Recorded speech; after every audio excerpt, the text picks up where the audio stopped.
As pessoas olham para mim hoje, uma senhora de 78 anos com o cabelo branco bem arrumado e um sorriso tranquilo, e devem pensar que minha vida foi um mar de rosas, um caminho reto e sem espinhos. É o que se espera de uma avó, não é? Histórias de domingos em família, receitas de bolo de fubá e conselhos doces sobre o amor.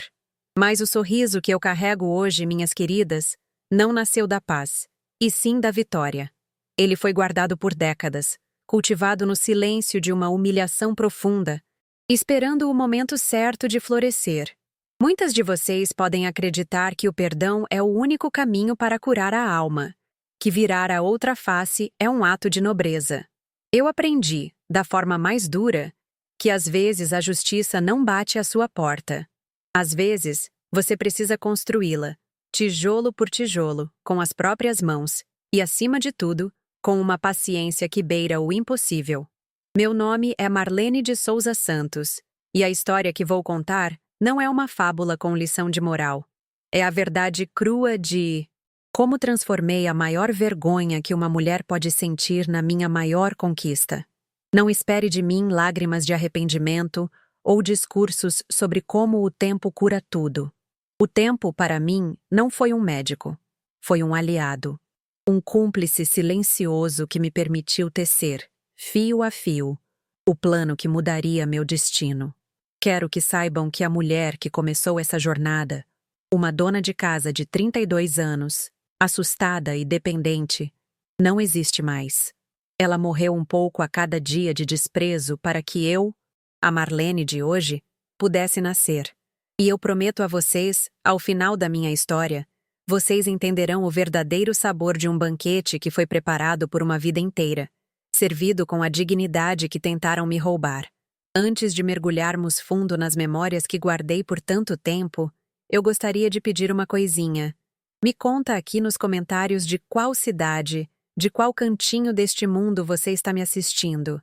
Eu, que passei tantos anos me sentindo presa a um único lugar, fico com o coração quentinho só de imaginar minhas palavras viajando, cruzando fronteiras e chegando até você. É como se, de alguma forma, vocês me ajudassem a quebrar as últimas correntes que me prendiam àquele passado. Saber que não estou mais sozinha, que minha voz encontra abrigo em tantos lares diferentes, me dá a força que preciso para reviver cada detalhe. Agora, se acomode aí, pegue uma xícara de café, pois vamos voltar para o ano de 1978, numa casinha no interior de Minas Gerais, onde a minha vida parecia um retrato perfeito na parede. Mal sabia eu que a moldura já estava podre. Nossa vida em 1978, naquela cidade do interior de Minas, era regida por regras não escritas, mas que todas nós, mulheres, sabíamos de cor. A reputação de um homem era medida pela honra da sua família, e a honra da família era o espelho do comportamento da esposa.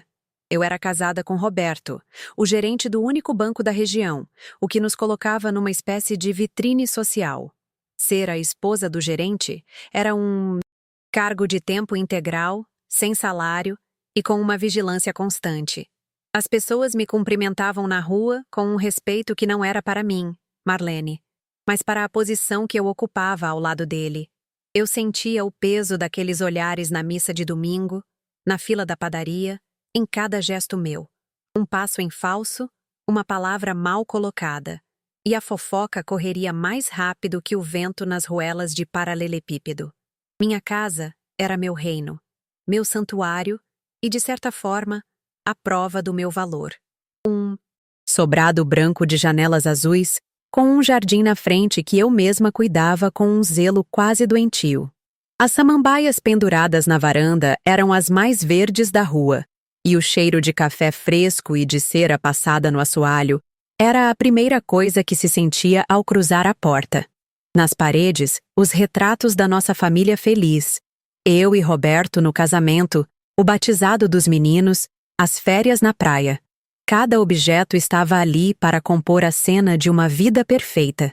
Eu passava meus dias em função daquela ordem, lustrando a prataria, engomando as camisas dele, convencida de que a manutenção daquela aparência impecável era a minha missão mais sagrada no mundo.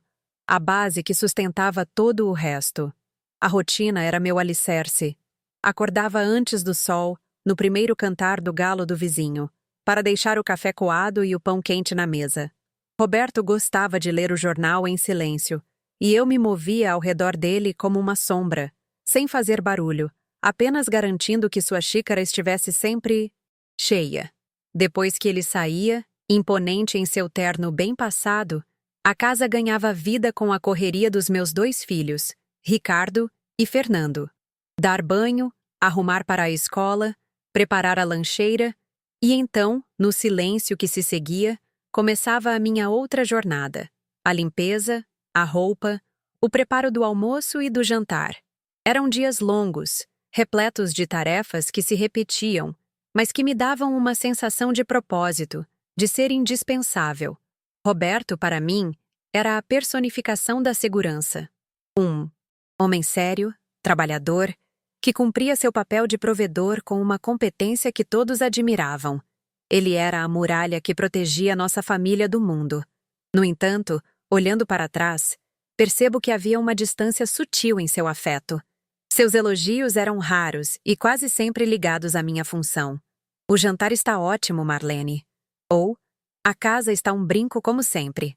Havia uma linha invisível entre o papel dele, o homem da rua, do trabalho, das decisões importantes, e o meu, a mulher do Messis, lar, do cuidado, do silêncio. Ele me via como parte da engrenagem que fazia sua vida funcionar perfeitamente, uma peça eficiente e confiável, mas raramente me olhava como a mulher com quem dividia os sonhos e as angústias. Nossa vida social era uma extensão do trabalho dele. Jantares com o prefeito, com o dono do cartório, com fazendeiros importantes. Nesses eventos, eu era a anfitriã perfeita. Meu sorriso era parte do uniforme, assim como o vestido bem cortado e o cabelo impecável. Eu ouvia as conversas dos homens sobre política e negócios, balançando a cabeça nos momentos certos, mas minha opinião raramente era solicitada. Minha função era garantir que os copos estivessem cheios e que a sobremesa fosse elogiada. Eu me sentia como uma atriz num palco, representando o papel da esposa feliz e realizada. Por dentro, um vazio começava a crescer. Uma sensação de que a Marlene de verdade estava se apagando para dar lugar àquela figura decorativa e sorridente, onde eu encontrava a alegria mais pura e inquestionável era nos meus filhos. Ricardo, o mais velho, com seus olhos curiosos e perguntas intermináveis, e Fernando, o caçula, com seu abraço apertado e um sorriso que desmanchava qualquer cansaço. O cheiro deles depois do banho, o calor de seus corpos pequenos quando adormeciam no meu colo enquanto eu lia uma história, isso era real. Era o meu chão. Era por eles que eu me esmerava tanto em manter a casa em ordem, em ser a esposa exemplar. Eu acreditava que, ao garantir a estabilidade do nosso lar e a reputação do pai deles, estava construindo um futuro seguro para os dois. Eles eram a minha plateia mais sincera, os únicos para quem eu não precisava atuar. Meu amor por eles era a única coisa inegociável na minha vida. A primeira rachadura sutil na minha redoma de vidro não foi um grito, mas um sussurro de descaso. Lembro-me de uma noite em que passei a tarde inteira preparando um prato novo que tinha visto numa revista.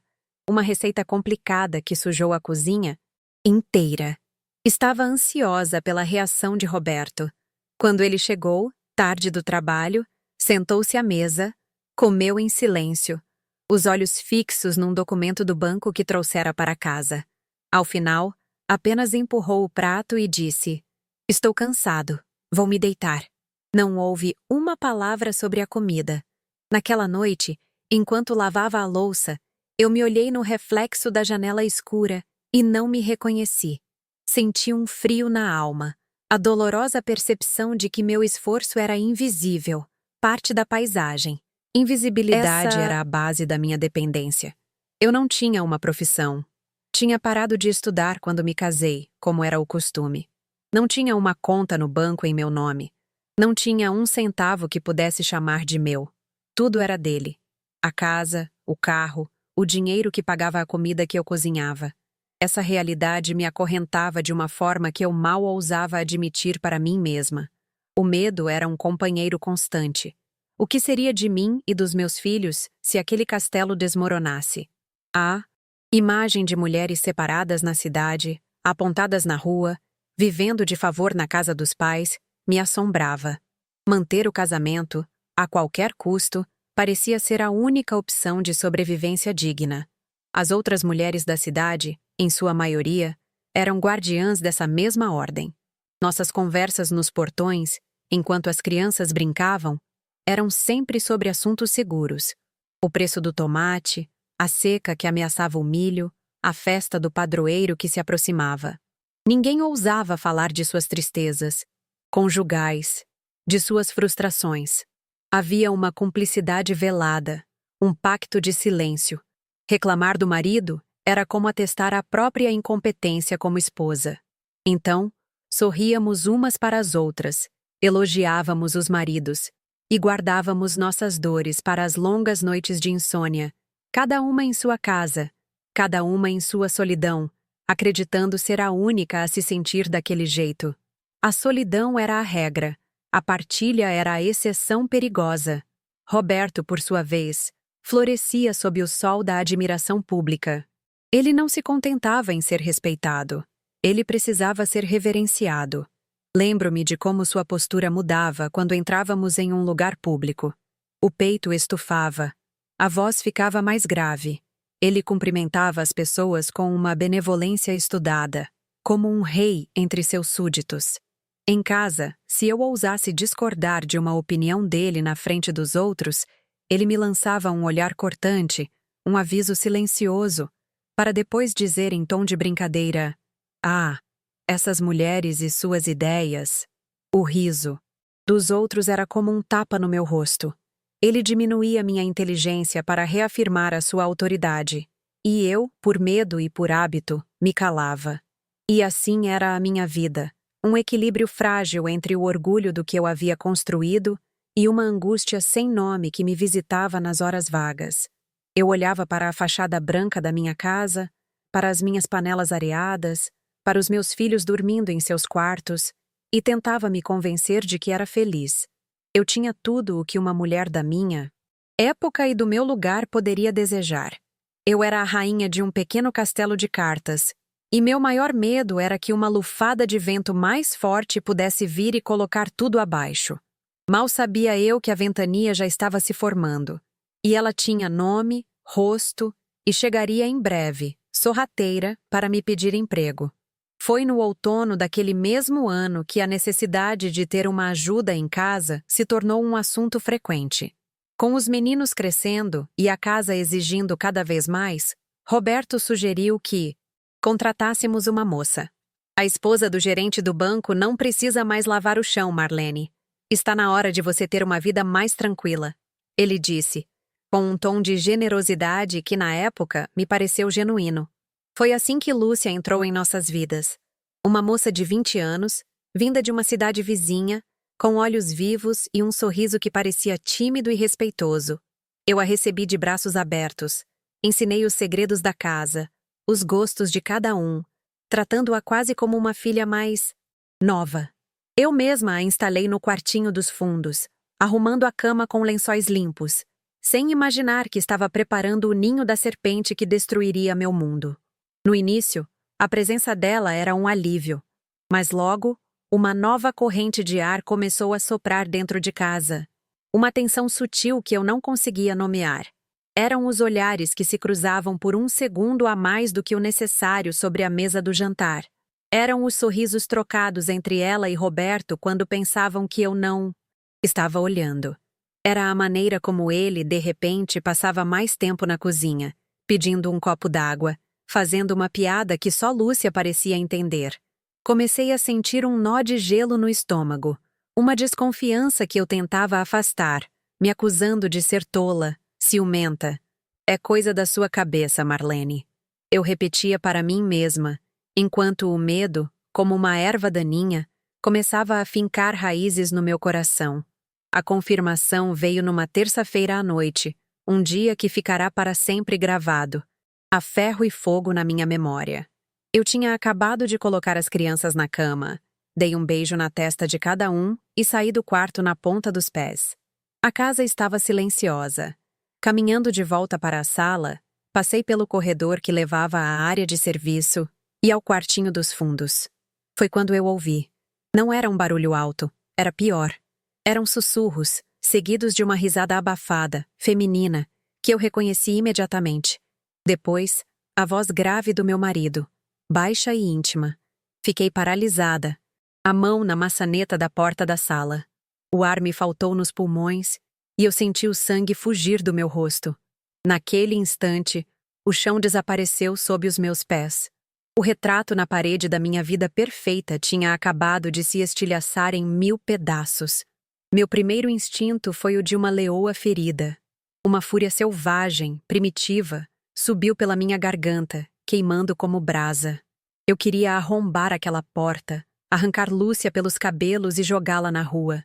Queria gritar, quebrar cada prato, cada copo, cada retrato de família feliz que enfeitava a minha casa. Queria expor Roberto na frente da cidade inteira, mostrar a todos o canalha que se escondia por trás da fachada de homem respeitável. As imagens de violência e escândalo passavam pela minha mente em um turbilhão. A humilhação era uma dor física, uma faca cravada no peito que torcia e retorcia, e eu queria que eles sentissem ao menos um pingo daquela agonia. Eu tremia da cabeça aos pés, consumida por um desejo de destruição que eu nunca imaginei possuir. Mas então, no auge daquela tempestade de ódio, um som me ancorou à realidade. A tosse baixinha de Fernando, vinda do quarto. Movida por um instinto que sobrepôs a raiva, caminhei como um autômato até o quarto dos meus filhos e os observei dormindo, serenos, alheios ao inferno que se instalara na minha alma. Olhando para aqueles dois rostinhos, a pergunta mais brutal me atingiu como um soco no estômago. Para onde eu iria? Sem estudo, sem profissão, sem um tostão no bolso? Carregaria meus filhos para debaixo de qual ponte? Bateria na porta dos meus pais, trazendo a vergonha para dentro da casa deles? A imagem de mim, a mulher humilhada, dependendo da caridade alheia, com os filhos a tiracolo, foi mais apavorante do que a própria traição. A fúria deu lugar a um pavor gelado. Eu estava presa. Nos dias que se seguiram, o ambiente em casa se tornou irrespirável. Roberto, percebendo que eu não havia feito o escândalo que ele provavelmente esperava, pareceu entender a dimensão da minha impotência. Ele sabia que eu não tinha para onde ir, e essa certeza o tornou arrogante, descarado. A discrição acabou. Ele chegava em casa e seus olhos procuravam por ela, não por mim. Os toques acidentais se tornaram carinhos disfarçados na minha frente. Ele me tratava com uma paciência condescendente, como se eu fosse uma criança doente que precisava ser tolerada. Ele se sentia seguro na minha dependência, e essa segurança o autorizava a me desrespeitar abertamente, a esfregar sua felicidade ilícita na minha cara, dentro da casa que eu ainda lutava para chamar de minha. A transformação de Lúcia foi a facada final. A moça tímida e subserviente deu lugar a uma mulher atrevida, que me olhava com um misto de deboche e pena. Ela começou a testar meus limites, aos poucos. Um dia, a encontrei usando meu perfume favorito. Em outro, vi um broche meu, um presente da minha mãe, enfeitando o vestido dela. Ela cantarolava pela casa, dona de si, enquanto eu me movia como um fantasma, com o choro preso na garganta. Ela era a nova rainha e eu, a rainha deposta, forçada a assistir à coroação de minha rival em meu próprio trono. Eu me tornei uma estranha dentro do meu lar, uma espectadora da minha própria ruína. Foi nesse silêncio amargo, nesse poço de humilhação, que a tristeza começou a secar, dando lugar a algo novo. Uma raiva fria, calculista e, acima de tudo, paciente. A decisão não veio como um raio em céu azul, mas como o lento amanhecer depois da noite mais longa da minha vida. Foi numa tarde de sábado, semanas depois da minha descoberta. Roberto e Lúcia haviam saído juntos, com a desculpa de que ele precisava resolver algo na cidade vizinha e ela pegaria uma carona para visitar um parente. Fiquei sozinha, naquela casa imensa e silenciosa, e a imagem deles juntos, livres, enquanto eu estava aprisionada, me encheu de um veneno amargo. Fui até o espelho do meu quarto, olhei para a mulher de rosto abatido e olhos fundos que me encarava, e disse em voz baixa: acabou a coitadinha, acabou a choradeira. Naquele momento, a tristeza se solidificou em propósito. Eu não iria embora. Eu não faria um escândalo.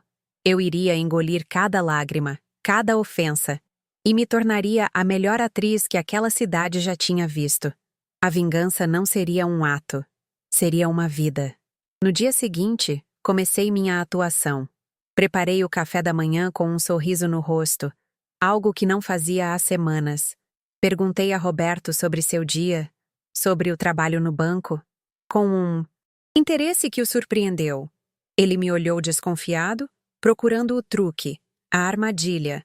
Manter aquele sorriso enquanto meu estômago se revirava de nojo foi a coisa mais difícil que já fiz. Cada palavra gentil era uma mentira. Cada gesto de carinho, um cálculo. Eu sentia meu corpo inteiro protestar, meus músculos tensos, minha cabeça latejando. Mas eu persisti. Eu sabia que a minha única arma, a única que ele não esperaria que eu usasse, era a sua própria percepção de mim como uma mulher fraca, submissa e incapaz. Eu usaria a imagem que ele tinha de mim como a minha maior camuflagem. A parte mais árdua foi mudar meu comportamento com Lúcia. O instinto me mandava fuzilá-la com o olhar, envenenar sua comida, mas a razão me obrigava a fazer o oposto. Comecei a tratá-la com uma doçura calculada. Lúcia, você parece cansada hoje. Deixa que eu termino de lavar a louça. Eu dizia, com a voz mais suave que conseguia produzir. Ela ficava sem reação. A princípio, ela e Roberto acharam que eu tinha me resignado, aceitado a situação por pura falta de opção. Essa presunção era exatamente o que eu precisava. Eles baixaram a guarda, relaxaram na minha presença. Aos poucos, a tensão da culpa deu lugar a uma confortável certeza de que eu era inofensiva. Eu me tornei, aos olhos deles, a tola conformada. Mal sabiam eles que a tola estava apenas adubando o terreno para o que viria a seguir. As noites eram o meu purgatório particular. Enquanto a casa dormia, eu ficava acordada, repassando as cenas do dia, as mentiras que contei, os sorrisos que forcei. O dilema moral me corroía por dentro. Eu estava vivendo uma farsa, enganando a todos, inclusive meus próprios filhos, que viam a mãe tratando bem a mulher que, no fundo, destruía nossa família. Havia momentos em que eu pensava em desistir, em que a repulsa por mim mesma era quase insuportável. Eu me sentia suja, cúmplice daquela situação degradante. Nesses momentos, eu ia até o quarto dos meninos, os cobria e ficava olhando para eles. Era o futuro deles que estava em jogo. A raiva que eu sentia me dava forças, mas era o amor por eles que me dava a perseverança para continuar no meu caminho silencioso e solitário. Minha educação financeira começou na mesa de escritório de Roberto. Ele tinha o hábito de deixar papéis e documentos do banco espalhados, confiando que eu, a mulher ignorante para negócios, nunca me interessaria por eles. Eu passei a arrumar sua mesa todas as noites, mas antes, lia cada linha, cada contrato, cada extrato bancário. Memorizava termos como hipoteca, alienação fiduciária, escritura. No início, parecia grego, mas a necessidade é uma professora implacável. Comecei a frequentar a biblioteca municipal, com a desculpa de pegar romances, mas na verdade, eu ia para a seção de Direito e Economia. Lia sobre leis de propriedade, sobre como proteger o patrimônio da família. Eu, que só tinha lido livros de receita e histórias infantis, estava me tornando, em segredo, uma especialista nas finanças. Do meu próprio marido. Depois de quase um ano de estudo e observação, eu estava pronta para dar o primeiro passo. Escolhi o momento com cuidado, durante um jantar de domingo em que Roberto estava particularmente satisfeito com um negócio que havia fechado. De forma casual, com a voz de quem tem uma ideia boba, eu disse: Roberto, outro dia o compadre João me disse que está vendendo aquela chacrinha perto do rio. Não seria um bom investimento para o futuro dos meninos? Um lugar para eles passarem as férias quando crescerem. Eu vi o interesse brilhar nos olhos dele. A ideia de aumentar seu patrimônio, de ter mais uma prova de seu sucesso, era irresistível para seu ego. Ele ponderou por um instante, e eu prendi a respiração. Não é uma má ideia, Marlene, vou ver isso. Ele respondeu. A semente estava plantada. A parte mais delicada foi a negociação seguinte. Quando Roberto decidiu comprar a chácara, eu entrei com a minha segunda jogada, ensaiada 1000 vezes na minha mente. Meu bem. Comecei, com a voz mais mansa e admirada que possuía. Você já é tão sobrecarregado no banco, lida com tanta papelada, tanta gente importante. Deixa que eu resolvo a burocracia dessa compra. Para não misturar as coisas, a gente pode colocar no meu nome. Assim, evita qualquer comentário na cidade sobre o gerente do banco estar comprando terras. Qualquer falatório sobre conflito de interesse. Fica tudo mais discreto. Protege o seu nome. Eu vendi a ideia não como um pedido, mas como um ato de proteção à imagem e ao tempo precioso dele.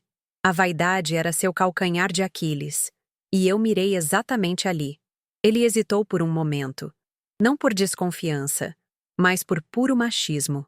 A ideia de a propriedade estar no meu nome feria seu orgulho de provedor. Mas a minha lógica era sedutora. Eu insisti com doçura. É só uma formalidade, querido. Somos uma família. O que é meu é seu. É só para te poupar trabalho. Cego pela própria arrogância e me vendo como a esposa tola e prestativa de sempre. Ele finalmente concordou. Está bem, Marlene. Se você insiste em ter essa dor de cabeça, resolva. Depois me traga os papéis para assinar. Meu coração deu um salto, uma mistura de triunfo e pavor. Ele não só havia concordado, como tinha me dado a autoridade para conduzir o processo.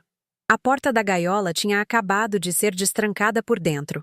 O dia em que ele assinou a primeira escritura foi um marco. Eu mesma levei os papéis até o banco, na hora do almoço. Estendi os documentos sobre a mesa, imponente dele.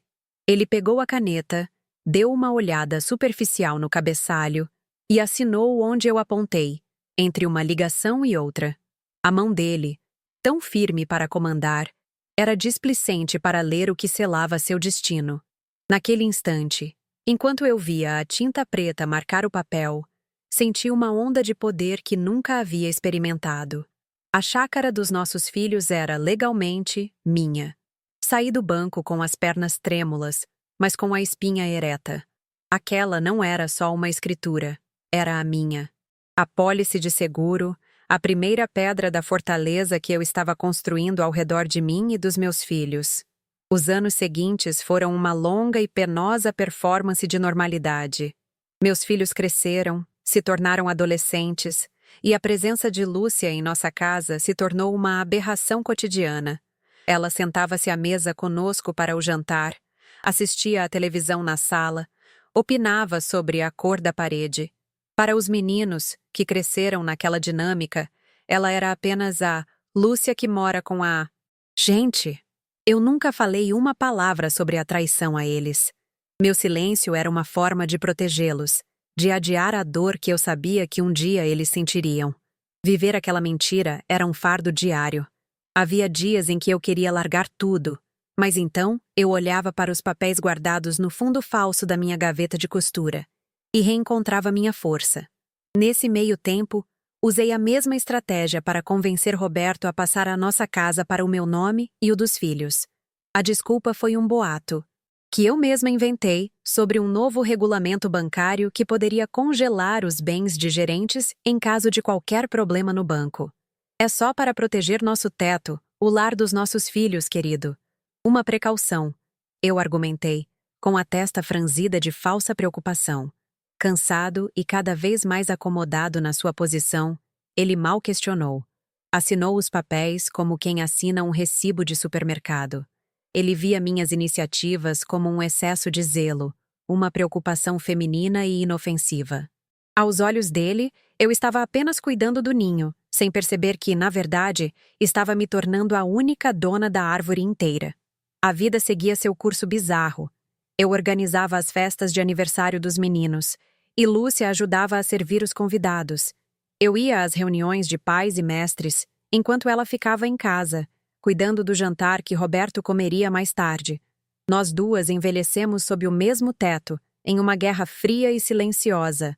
A paixão ardente entre ela e Roberto deu lugar a um companheirismo morno, um hábito.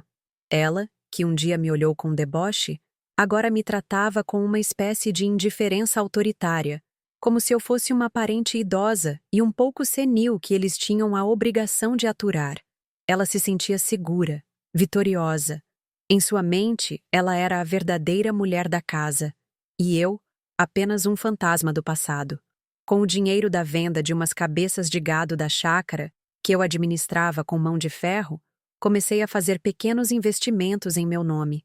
Coisas que Roberto nem sonhava que existiam. Abri uma conta de poupança em outra cidade, para onde eu viajava uma vez por ano com a desculpa de visitar uma prima doente. Lentamente, secretamente, eu construía minha independência financeira.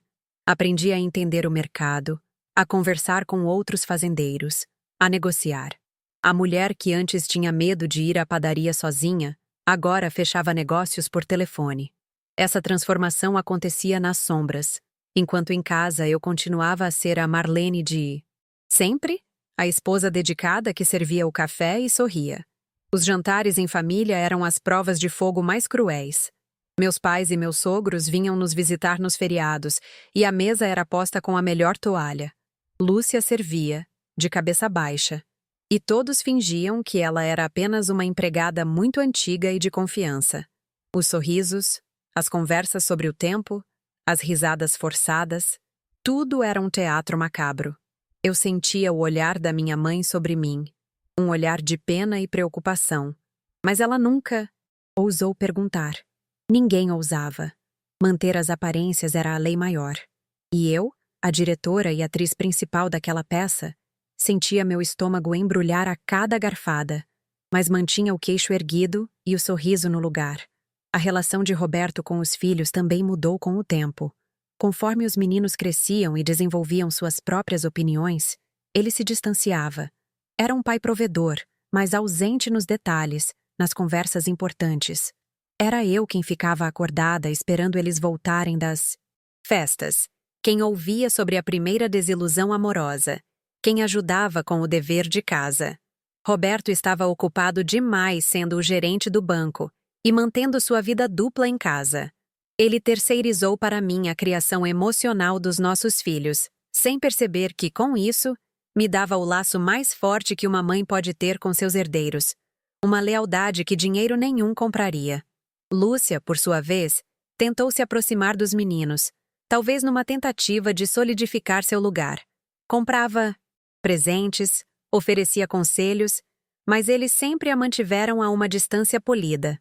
Para eles, ela era uma peça estranha na engrenagem da família.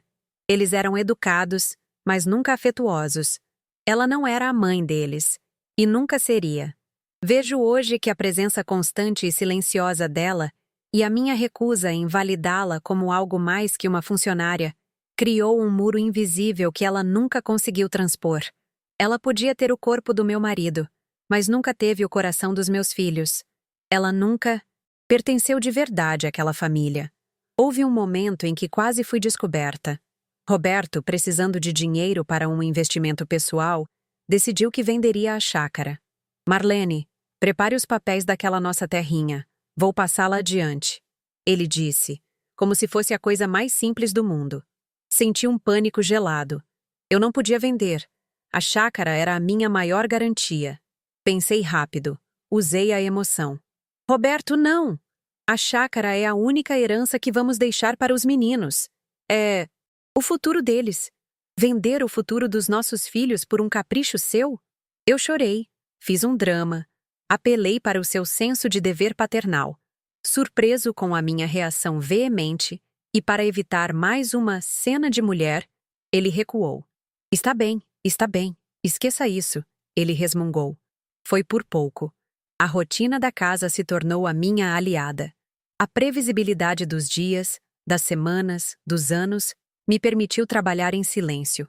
Enquanto Lúcia se preocupava em escolher o cardápio do jantar e Roberto em lustrar sua reputação na cidade, eu me preocupava em consolidar meu poder. Aprendi a fazer a declaração de imposto de renda, a lidar com o contador, a reinvestir os lucros da pequena produção da chácara. Eu era a ministra das finanças de um reino de um homem só, e o rei estava cego demais para perceber que o tesouro já não lhe pertencia. A normalidade era a minha capa da invisibilidade. Quando Ricardo, meu filho mais velho, passou no vestibular para a engenharia em Belo Horizonte, eu senti uma mistura de orgulho e alívio. Era o começo do fim da minha longa espera. 2 anos depois, foi a vez de Fernando, que foi estudar medicina.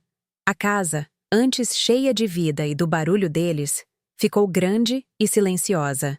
A partida deles era o sinal que eu esperava. Minha missão de protegê-los debaixo do mesmo teto que a humilhação estava cumprida.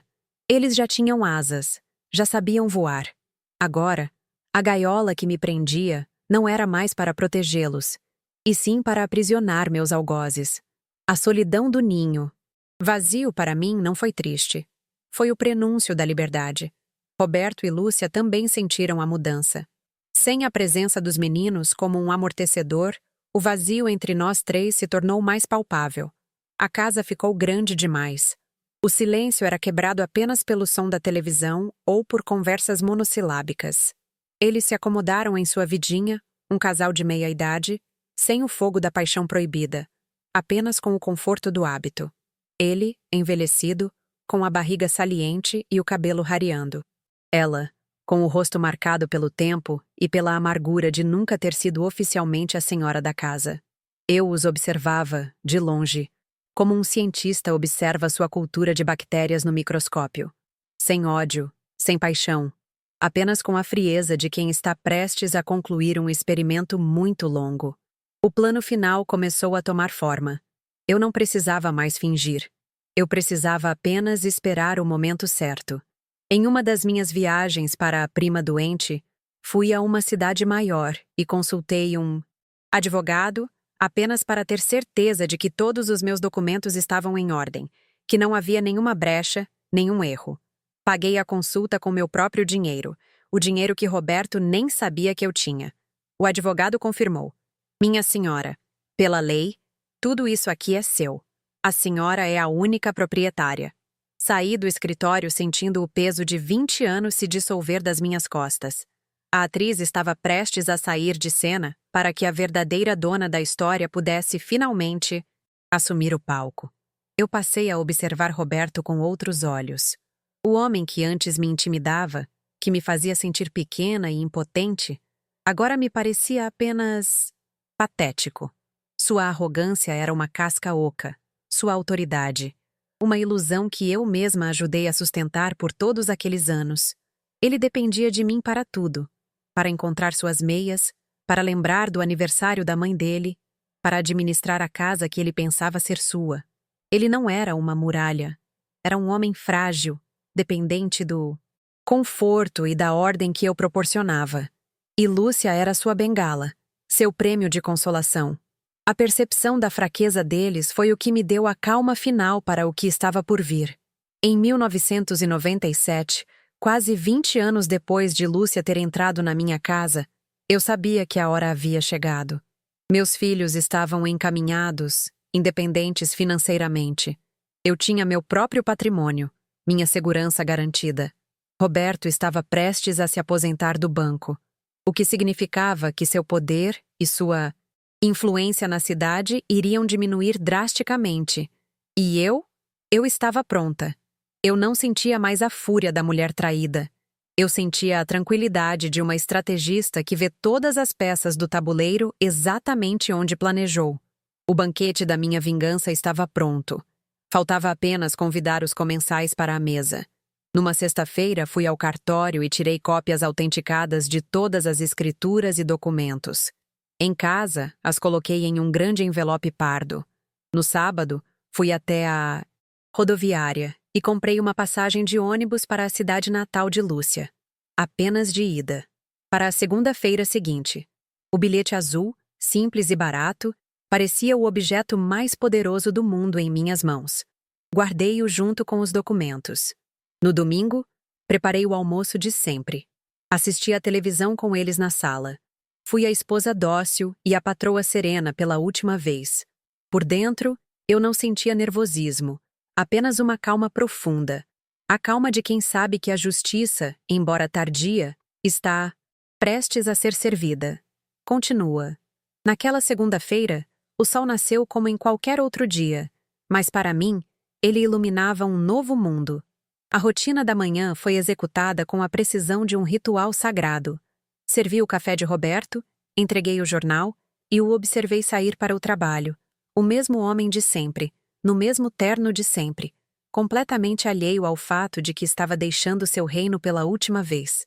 Assim que o som do carro desapareceu na rua, respirei fundo. O ar parecia mais leve, mais limpo. Fui até a sala. Coloquei o envelope pardo sobre a mesinha de centro, servi 2 xícaras de café e me sentei na minha poltrona favorita. O relógio na parede tic-taqueava, marcando o compasso da minha espera. Eu não estava nervosa. Estava em paz. Era a calmaria de um general cujo exército já está posicionado para a batalha final. Chamei-a com a voz firme, mas sem alteração. Lúcia, pode vir até a sala um instante, por favor? Quero conversar com você.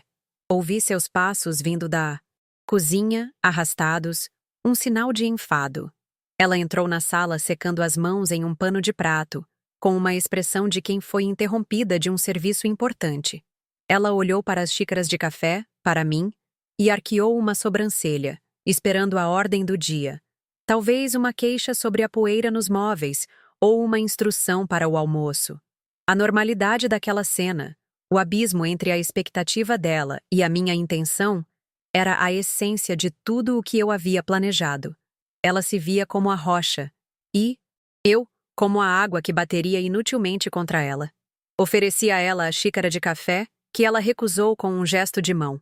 Então, olhei diretamente em seus olhos, os mesmos olhos que um dia me pareceram tímidos e que depois aprenderam a me encarar com deboche, e disse as palavras que ensaiei em silêncio por quase 20 anos. Lúcia, seus serviços não são mais necessários. Pode arrumar suas coisas. O silêncio que se seguiu foi denso, pesado.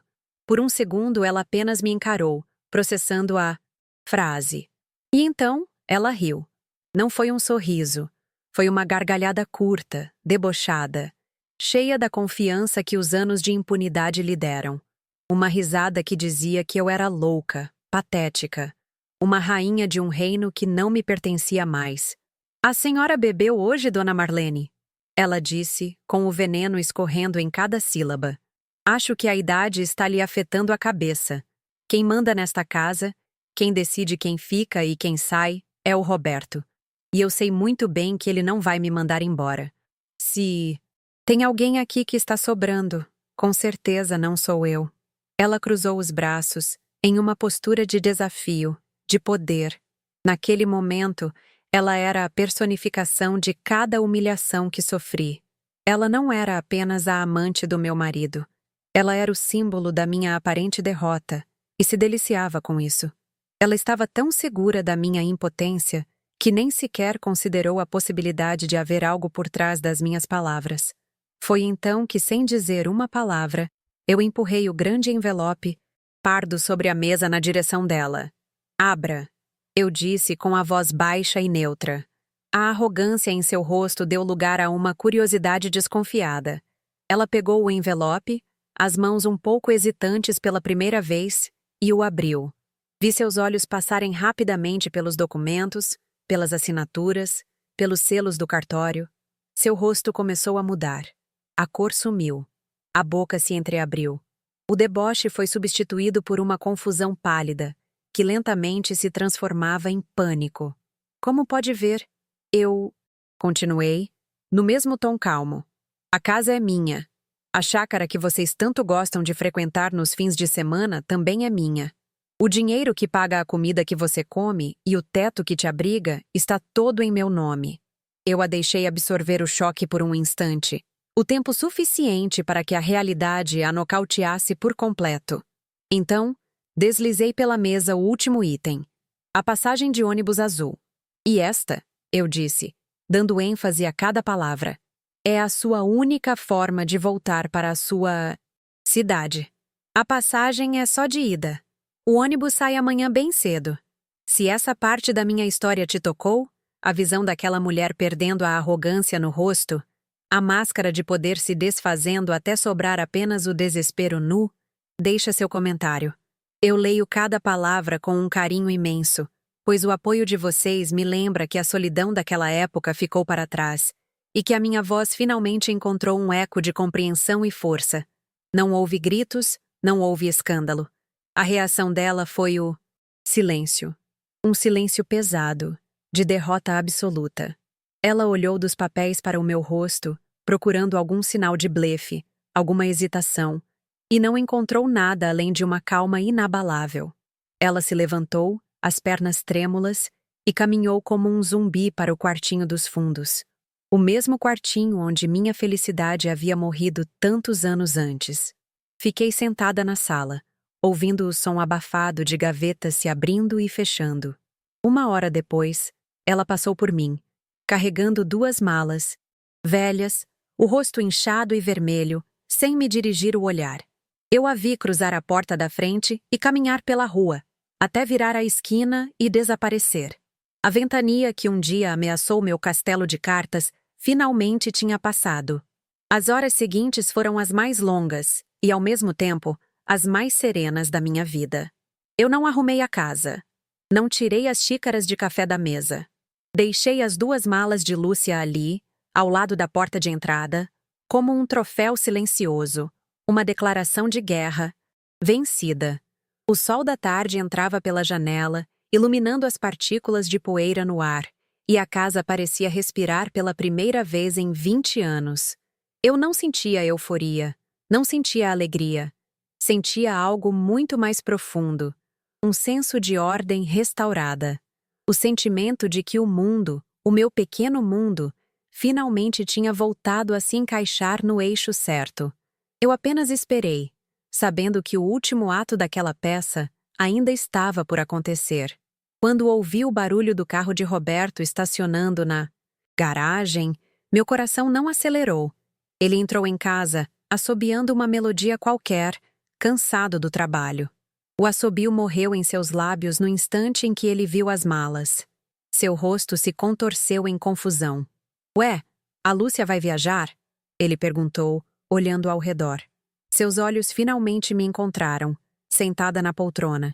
E ele viu algo em meu rosto que nunca tinha visto antes. Não era tristeza, não era raiva. Era o fim. Marlene, o que está acontecendo aqui? O que significam essas malas? Ele perguntou, a voz já perdendo a segurança. Eu não levantei. Continuei sentada, olhando para ele como se o visse pela primeira vez. Um homem de meia idade, assustado, cuja autoridade dependia inteiramente da minha submissão. Significa que a Lúcia foi embora. Eu respondi com uma simplicidade que o desarmou. Ele olhou das malas para mim, as engrenagens em sua mente girando furiosamente, tentando entender uma realidade que não se encaixava em seu universo. E então ele entendeu. Compreensão veio como uma onda, seguida de uma fúria impotente. O grito dele ecoou pela casa. Não um grito de poder, mas de desespero. O rugido de um rei que acaba de descobrir que seu trono é feito de papelão. Enquanto ele gritava, me acusando, perguntando como eu ousei, eu esperei. Deixei que ele esvaziasse sua raiva, sua incredulidade. Quando ele finalmente parou, ofegante, eu falei, e minha voz era a coisa mais sólida e real naquela sala. Você tem 2 escolhas, Roberto. Ou você sai por aquela porta agora mesmo, com ela, levando apenas a roupa do corpo. Ou você fica como um hóspede na minha casa, dormindo no quarto de visitas, até arrumar um lugar decente para onde ir.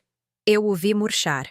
A humilhação no rosto dele era um espelho daquela que eu carreguei por anos. A cor subindo às suas bochechas, os olhos arregalados de incredulidade, a boca se abrindo e fechando sem emitir som. Aquele instante, aquela imagem, foi a cena que eu guardei.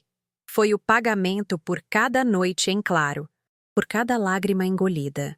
Roberto escolheu ficar. A humilhação de sair com as mãos abanando, de ter que enfrentar Lúcia na miséria, foi maior que o orgulho ferido. Ele se instalou no quarto de hóspedes, no fim do corredor. Nos meses que se seguiram, ele se tornou um fantasma dentro da minha casa. As refeições eram feitas em um silêncio sepulcral. Ele, que antes dominava todas as conversas, agora mal erguia os olhos do prato. Eu o via vagando pelos cômodos como uma alma penada, um estranho em um lugar que um dia chamou de seu. Ele tentou, no início, usar de autoridade, depois de chantagem emocional. Mas ele estava negociando com uma mulher que já não existia. Minha calma era um muro de pedra contra o qual suas palavras se quebravam. Ele era um rei deposto, vivendo da caridade da rainha que ele mesmo tentou destruir. A situação era insustentável, e ele sabia disso. Depois de 3 meses vivendo como uma sombra, ele arrumou uma pequena mala. Saiu em uma manhã de sábado, enquanto eu regava as minhas samambaias na varanda. Não houve um adeus dramático, apenas um "estou indo", resmungado, sem me olhar nos olhos. Eu apenas balancei a cabeça. Observei-o caminhar pela rua, um homem visivelmente envelhecido e derrotado, e não senti nada. Nem pena, nem alegria. Apenas o vazio que fica quando uma longa e dolorosa tarefa é finalmente concluída. Soube, tempos depois, pelos filhos, que ele perdeu o status, o respeito. Morou de aluguel em um apartamento pequeno e terminou seus dias esquecido. Um homem comum, apagado pela própria arrogância. A cidade que um dia o reverenciou, mal se lembrava mais do nome dele. De Lúcia, eu nunca mais tive notícia. E, para ser sincera, nunca procurei saber. Para mim, ela deixou de existir no momento em que virou a esquina da minha rua com suas malas. Ela foi a ferramenta da minha humilhação, mas também o catalisador da minha libertação. Talvez ela tenha voltado para sua cidade, talvez tenha tentado a sorte em outro lugar. O destino dela não me pertencia mais. Apagá-la da minha vida, da minha curiosidade, foi o ato final de tomar de volta o meu poder. Ela era uma página de um livro que eu finalmente tinha terminado de ler e fechado para sempre. A história, no fim das contas, não era sobre ela ou sobre Roberto. Era sobre mim, sobre a minha capacidade de sobreviver e, mais do que isso, de florescer. No dia seguinte à partida definitiva de Roberto, fiz algo que desejava há 20 anos. Abri cada porta e cada janela daquela casa. Deixei o vento entrar, circular, levar embora o cheiro de mofo de um tempo de tristeza. Troquei os móveis de lugar, doei as roupas dele, pintei as paredes com cores novas e claras. Foi um ritual de purificação.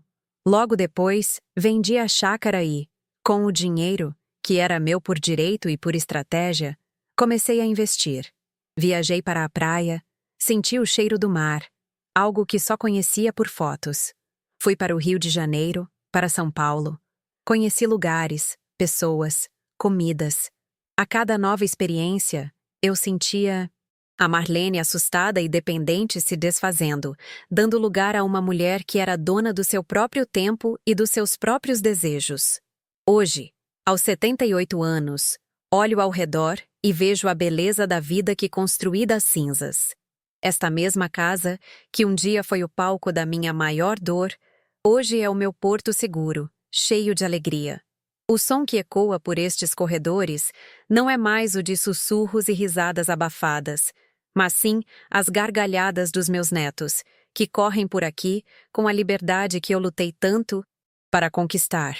As paredes não exibem mais os retratos de uma felicidade falsa, mas fotos de viagens, de formaturas, de nascimentos. Enchi cada canto desta casa com vida nova, com memórias que são verdadeiramente minhas. O passado não foi apagado, ele foi ressignificado. Ele é o alicerce escuro sobre o qual construí a minha casa de luz. Eu aprendi que a maior fraqueza que os outros enxergam em nós pode ser, na verdade, a fonte da nossa maior força. Eles olharam para a minha dependência, para o meu silêncio e viram submissão. Não perceberam que ali, naquela aparente fragilidade, eu estava forjando as minhas armas. A paciência, minhas queridas, é uma virtude, mas nas mãos de uma mulher ferida, ela se torna uma arma de poder incalculável. Eles me deram a dor, a humilhação, o desprezo, e eu peguei tudo isso e transformei em patrimônio, em independência, em paz de espírito. Eles queriam que eu fosse a vítima da história deles, mas eu decidi ser a heroína da minha. Por isso, não se enganem com meu sorriso sereno. Ele não é um sorriso de quem esqueceu, mas de quem lembra de tudo. E mesmo assim, encontrou a paz. A paz que não vem do perdão, mas da justiça. Uma justiça construída com a argamassa do tempo e da inteligência. A melhor vingança não é um prato que se come frio, servido às pressas num momento de raiva. É um banquete farto, que você prepara com esmero por uma vida inteira, usando os ingredientes amargos que te deram. E então, você se senta à cabeceira da mesa e o saboreia, lentamente, com o melhor dos vinhos e o melhor dos sorrisos. Eles achavam que tinham me tirado tudo: o amor, o respeito, a dignidade. Mas no final, eu fiquei com a casa, com as terras, com o dinheiro e, o mais importante, com a lealdade dos meus filhos e o amor dos meus netos. Fiquei com a minha história, para contar como eu bem entender. E eles ficaram apenas com a vergonha e o esquecimento. Por isso, hoje eu conto essa história sem uma lágrima de tristeza, apenas com o orgulho de ter sido a arquiteta do meu próprio destino. Porque no final das contas, naquele teatro da vida em que me colocaram como coadjuvante, fui eu quem reescreveu o último ato. E quem riu por último, e com muito mais vontade, fui eu.